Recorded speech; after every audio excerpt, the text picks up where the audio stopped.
बात मैं पहलगाम से ही शुरू करता हूँ। 26 नागरिकों की बर्बर हत्या निर्दोष बेकसूर लोगों की 22 अप्रैल को हुई। आप भी जानते हैं, देश और दुनिया भी जानती है कि ये नृशंस हत्या पाकिस्तान और उसके आतंकवादियों ने की। कई सवाल विजय जी ने उसके संदर्भ में पूछा है। जिन्होंने हत्या को अंजाम दिया उनकी पहचान स्पष्ट रूप से हो चुकी है, एनआईए जांच कर रही है। उनकी तस्वीरें, उनके नाम ये पब्लिक डोमेन में मीडिया के माध्यम से आ चुके हैं। ये मैं कह सकता हूँ कि इनकी ज़िंदगी बहुत लंबी नहीं होती है। आज यहाँ से ये कहना कि कब वो विजय जी खुशखबरी सुनेंगे, वो तिथि बताना ठीक नहीं है, लेकिन मुझे लगता है कि पिछले 5 वर्षों में मैंने देखा है कि किसी भी तंजीम का बड़ा से बड़ा कमांडर बचा नहीं है। इनका भी हश्र वही होना है। उस घटना के बाद ऑपरेशन सिंदूर में भारत के शूरवीरों ने दुनिया को दिखा दिया है कि अगर भारत की तरफ आंख उठाकर कोई देखेगा तो उसका माकूल जवाब दिया जाएगा। मुझे लगता है कि भारतीय सेना को या भारत को कोई प्रमाण देने की आवश्यकता नहीं है। दावे पाकिस्तान के जितने भी हों, लेकिन एक भी प्रमाण दुनिया ने न देखा न वो दिखा सका। हमारे प्रमाणों की ज़रूरत अब नहीं है किसी को बताया जाए। और एक जो सबसे बड़ा बदलाव इस बार दिखाई पड़ा है कि भारत में निर्मित इंडिजिनस इक्विपमेंट के द्वारा भारतीय सेना ने जो पौरुष दिखाया है वो निश्चित रूप से सराहनीय है। मुझे लगता है कि इसके साथ ही बापू के दर्शन शांति, सहयोग और सद्भाव के अनुरूप ग्लोबल साउथ हो, ग्लोबल नॉर्थ हो, इसमें भी भारत शांति के प्रयास का अग्रणी देश बन गया है और पूरे विश्व को शांतिपूर्ण सहअस्तित्व का रास्ता दिखाने की ओर अग्रसर भी है। मुझे लगता है कि भारतवर्ष की यात्रा में बापू के विचारों और दर्शन का बड़ा मजबूत आधार है। हमारी नीति कभी भी विस्तारवादी नहीं रही है। हमारी नीति शांति की रही है। हमारी नीति वसुधैव कुटुंबकम की रही है। जम्मू कश्मीर के संदर्भ में देखा जाए तो आज़ादी मिलने के चंद घंटों के चंद महीनों के भीतर ही पाकिस्तान ने आक्रमण वहाँ कर दिया था। सामान्य रूप से ये कहा जा सकता है कि अगर कोई नया देश या कोई नया परिवार निर्मित होता है तो उसकी प्राथमिकता में अपने परिवार की समृद्धि, अपने नागरिकों का कल्याण होता है। लेकिन जन्म से ही पाकिस्तान, जो हमारा दुर्भाग्य से पड़ोसी मुल्क है, आतंक उसकी उस समय भी घोषित पॉलिसी थी, स्टेट पॉलिसी थी, और आतंक फैलाना उसने नया नहीं शुरू किया है। आज़ादी मिलने के तुरंत बाद ही शुरू किया है। इसे कबायली आक्रमण हम कहते हैं। वास्तव में वो पाकिस्तानी सेना के भी लोग, बड़ी संख्या में वो लोग थे, बारामूला तक आ गए थे। मकबूल शेरवानी ने श्रीनगर का रास्ता उनसे पूछा, मकबूल शेरवानी ने गलत रास्ता बताया और उसके कारण भारतीय सेना का विमान श्रीनगर एयरपोर्ट पर उतर सका। और फिर जो हुआ उसमें मैं अनावश्यक जाना नहीं चाहता, समय लगेगा। और इसलिए मैं बात कह सकता हूं कि पाकिस्तान के डीएनए में ही आतंकवाद है। पूरे वैश्विक समाज को मिलकर पाकिस्तान के भीतर मौजूद आतंकवाद के विष का समाप्त करना ही हो। किसी न किसी रूप में आतंकवाद का ये ब्रीडिंग ग्राउंड पूरी दुनिया में हिंसा और अराजकता फैलाने के लिए जिम्मेदार है। बापू और कश्मीर का संबंध कितना प्रगाढ़ था उसे इस बात से हम समझ सकते हैं कि आज़ादी मिलने के बाद जब देश उथल पुथल के दौर से गुजर रहा था, तो जैसा आपने कहा कि 1 अगस्त को गए थे, 29 दिसंबर 1947 को भी गांधी जी ने एक व्याख्यान में प्रार्थना सभा में कहा कि इस अंधकार में जम्मू कश्मीर एक सितारा बनकर देश को रोशनी दिखाए। एकता, भाईचारे और सामाजिक समरसता के दृष्टिकोण से गांधी जी को जम्मू कश्मीर में आशा की किरण उस समय नजर आई थी। अक्टूबर 1947 में जब बापू को जम्मू कश्मीर पर पाकिस्तानी सेना और कबायलियों के आक्रमण के बर्बरता की खबर मिली थी, तो उन्होंने पाकिस्तान को उस समय खबरदार करते हुए कहा था कि हिंसा से न व्यक्ति स्वयं को बचा सकता है और न ही धर्म को बचाया जा सकता है। और उस समय अपने भाषण में उन्होंने कहा कि आज पाकिस्तान जम्मू कश्मीर पर कब्जा करना चाहता है, कल वह हैदराबाद हो सकता है, परसों जूनागढ़ और फिर बाद में किसी अन्य राज्य को भी इस स्थिति को झेलना पड़ सकता है। ये सच है कि गांधी जी हिंसा के सख्त खिलाफ थे। वह चाहते थे सब लोग शांति से रहें, लेकिन जब मासूमों पर बर्बर अत्याचार और आक्रमण हुआ, उनकी बेरहमी से हत्या की गई, औरतों की असमत लूटी गई, तब 29 अक्टूबर 1947 की पब्लिक मीटिंग में, पब्लिक सभा में गांधी जी ने कहा था कि हमारी सेनाओं का आज कर्तव्य है कि वो आगे बढ़ें और दुश्मन आक्रमणकारियों को परास्त करें। 2 दिन बाद 31 अक्टूबर 1947 को जम्मू कश्मीर के लोगों पर पाकिस्तान द्वारा ढाए गए अत्याचार का जिक्र करते हुए उसी प्रार्थना सभा में बापू ने कहा, कश्मीर के लोग बहादुर हैं, सभी समुदाय वहाँ एकता के साथ रह रहे हैं।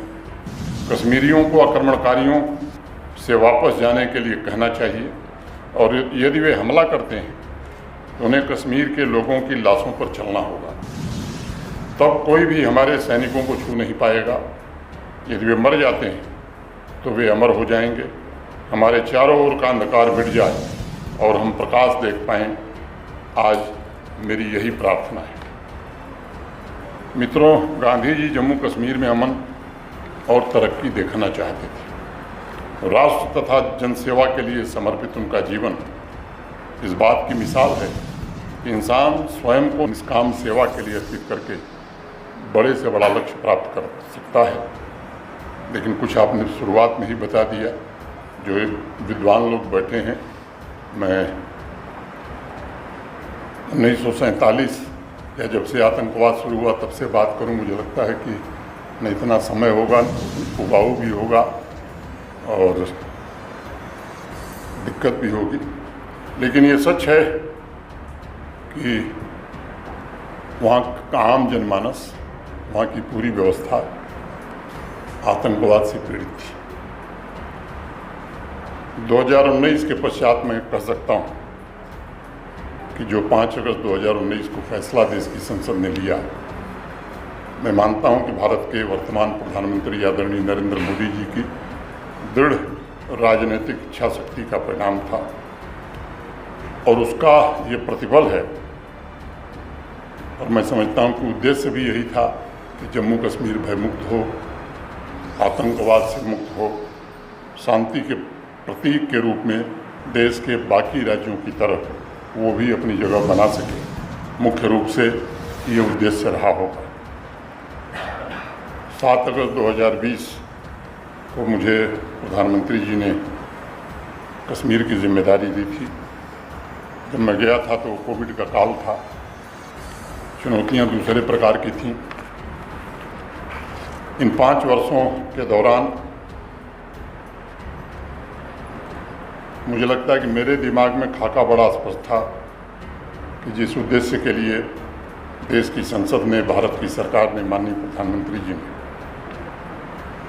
ये ऐतिहासिक कार्य किया है, जिसका इंतजार लंबे समय से देश कर रहा था, जो उसका उद्देश्य है कैसे भेदभाव मुक्त जम्मू कश्मीर हो सके और सुरक्षा से कैसे मुक्त हो सके, सामाजिक न्याय और सामाजिक समरसता और सर्वपंथ संभाव कैसे स्थापित हो सके, इसकी कोशिश करनी चाहिए। 4 P's की मैं बात बराबर करता था, peace, progress, prosperity and people first. मुझे बताने की आवश्यकता नहीं है, बीते कुछ वर्षों में जम्मू कश्मीर ने जरूर एक लंबा सफ़र तय किया है। जनहित के अनेक ऐसे काम हुए हैं।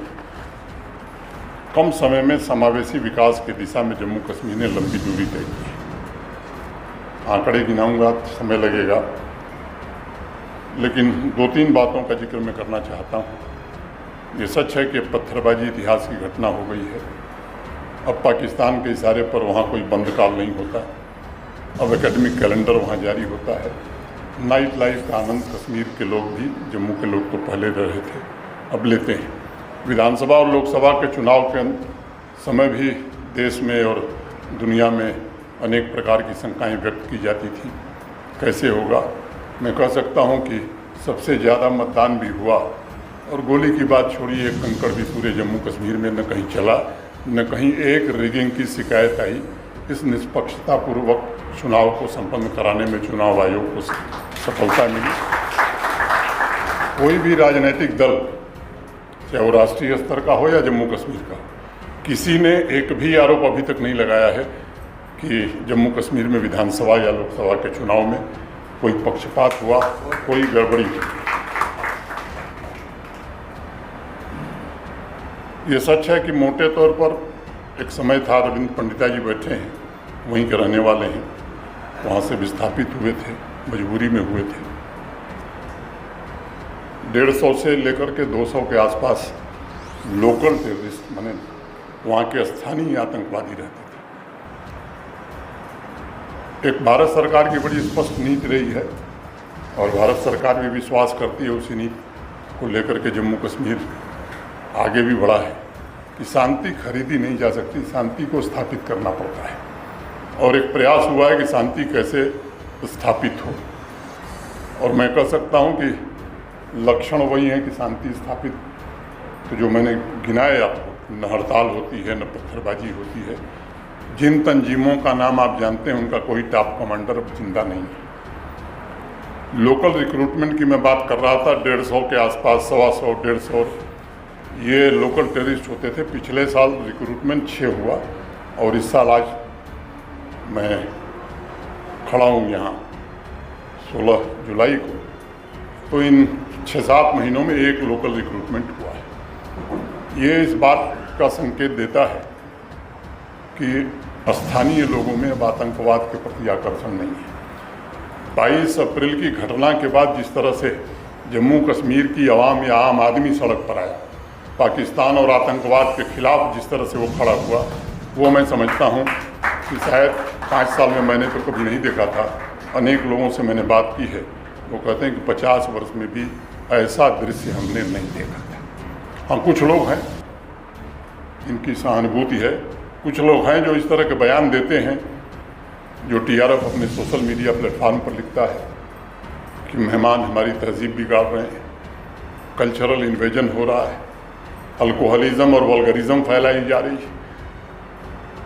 2023 में एक बयान दिया गया कि ये जो ट्रेन आ रही है कश्मीर को, ये स्टेट स्पॉन्सर्ड डेमोग्राफिक मैनिपुलेशन का एक टूल है। इस तरह के अनेक बयान हैं, और इन खतरनाक बयानों के कारण मैं समझता हूँ कि स्थिति बिगाड़ने की कोशिश होती है। लेकिन अब जम्मू कश्मीर उसके आगे निकल गया है।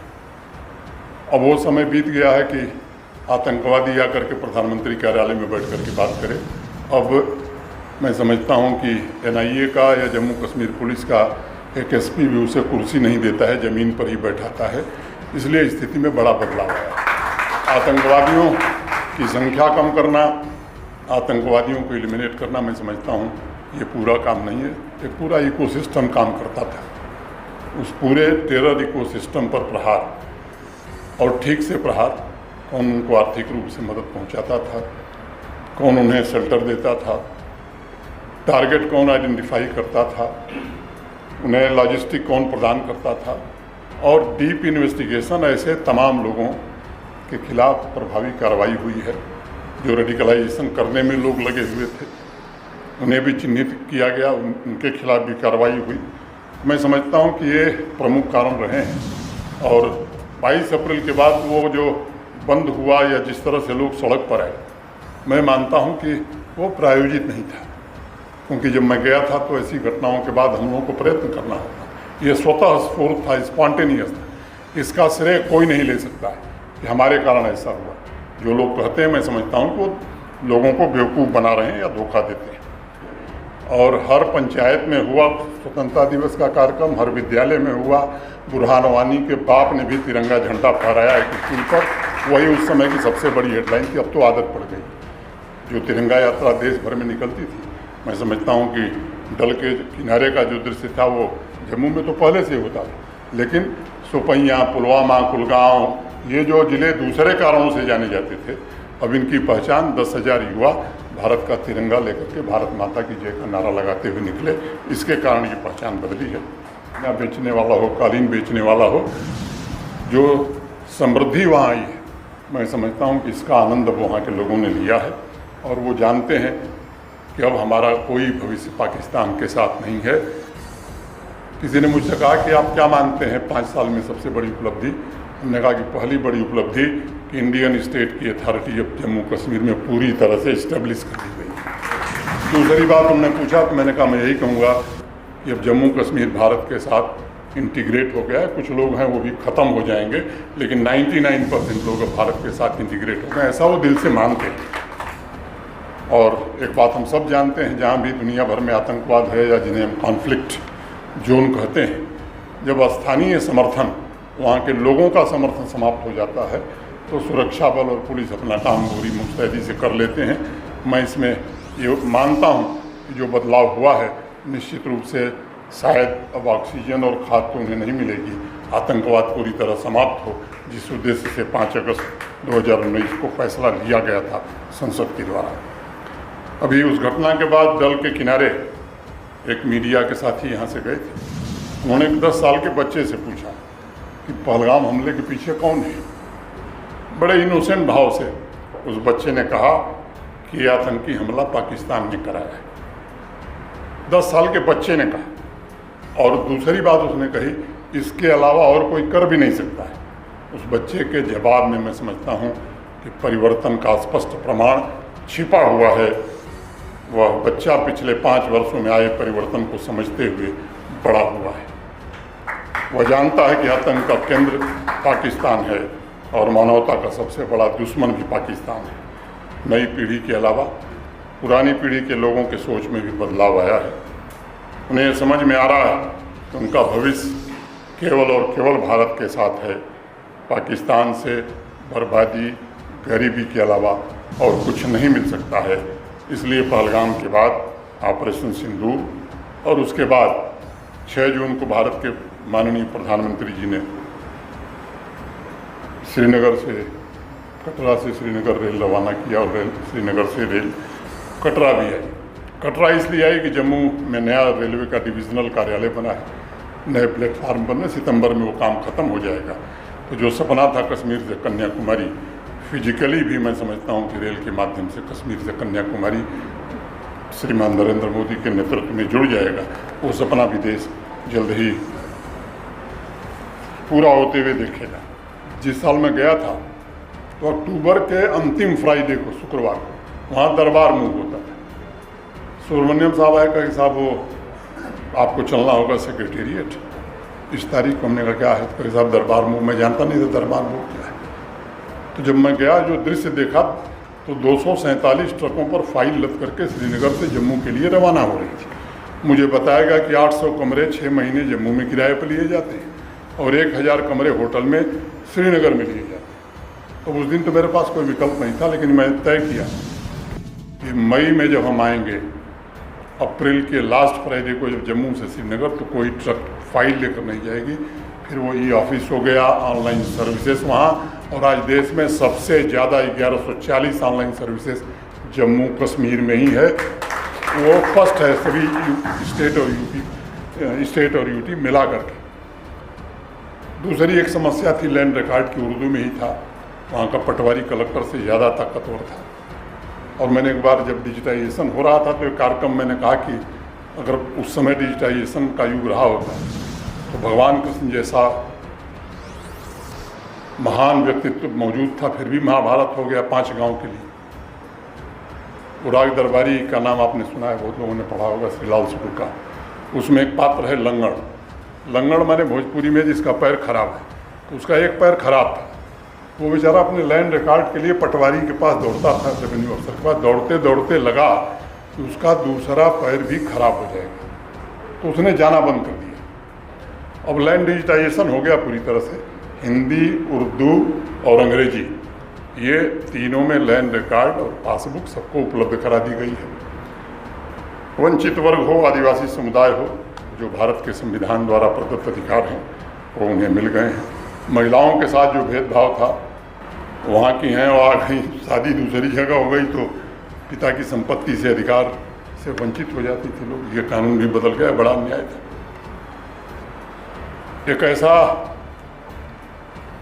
ढांचा तैयार हो जहाँ सभी गांव अपने संसाधन और अपनी जनशक्ति द्वारा समाज को आत्मनिर्भर बना सकें। मैं समझता हूँ कि जम्मू कश्मीर में 3 टियर पंचायती राज सिस्टम पहली बार लागू हुआ। देर से लागू जरूर हुआ, लेकिन फंड, फंक्शन और फंक्शनरी कई लोग देश के कई राज्यों में मानते हैं कि बहुत ही आदर्श स्थिति है। मैं बड़ी चुनौती के साथ कह रहा हूँ कि जितने कम समय में फंड, फंक्शन और फंक्शनरी तीनों पंचायती राज व्यवस्था को दी गई, देश के किसी राज्य से हम मुकाबला करने के लिए इसमें तैयार हैं।